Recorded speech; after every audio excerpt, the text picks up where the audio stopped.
ನಮ್ಮ ಭಾರತಕ್ಕೋಸ್ಕರ ಅಲ್ಲಿ ನಮ್ಮ ಸೈನಿಕರು ಪ್ರಾಣ ಬಿಡ್ತಾರಂದರೆ ಆ ಪವರ್ ಅವರಿಗೆ ಕೊಡಲೇಬೇಕು ಅಲ್ವಾ.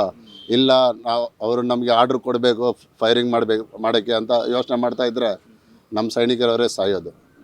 ತುಂಬ ಜನ ಸತ್ತಿದ್ದಾರೆ, ಇನ್ನೂ ಸಾಯ್ತಾರೆ. ಬಟ್ ಅವ್ರನ್ನ ಬಿಡಲ್ಲ, ನಮ್ಮ ಪಾಕಿಸ್ತಾನವನ್ನು ಬಿಡಲ್ಲ, ಸುಮ್ಮನೆ ಬಿಡಲ್ಲ, ಯಾವುದೇ ಕಾರಣಕ್ಕೂ ಬಿಡಲ್ಲ, ಬಿಡೋಕ್ಕೂ ಆಗಲ್ಲ. ಅದು ಆ 28 ಜನರು ಪ್ರಾಣನ ಅದಕ್ಕೆ ಉತ್ತರ ಕೊಡಲೇಬೇಕು. ಕೊಟ್ಟಿಲ್ಲ ಅಂದರೆ ತಪ್ಪಾಗಿಬಿಡುತ್ತೆ. ಎಲ್ಲರೂ ಮೋದಿನ ಇಂಡಿಕೇಟ್ ಮಾಡ್ತಾರೆ, ಪ್ರೈಮ್ ಮಿನಿಸ್ಟರ್ ಮೋದಿನ. ಬಟ್ ಮಂಡಿ ಹಾಕಲೇಬೇಕು, ಅದಕ್ಕೆ ಉತ್ತರ ಕೊಡಲೇಬೇಕು ಪ್ರೈಮ್ ಮಿನಿಸ್ಟರ್ ಮೋದಿಯವರು. ಇಲ್ಲಾಂದರೆ ಆಗಲ್ಲ. ಸೈನಿಕರಿಗೆ ಇವಾಗ ಆ 28 ಜನ ಕುಟುಂಬನ ನೋಡಿಕೊಂಡು ಅವರಿಗೆ ಒಂದೊಂದು ಗುಂಡು ಅವ್ರ ತಲೆನೆಲ್ಲ ಹೊಡಿಬೇಕು.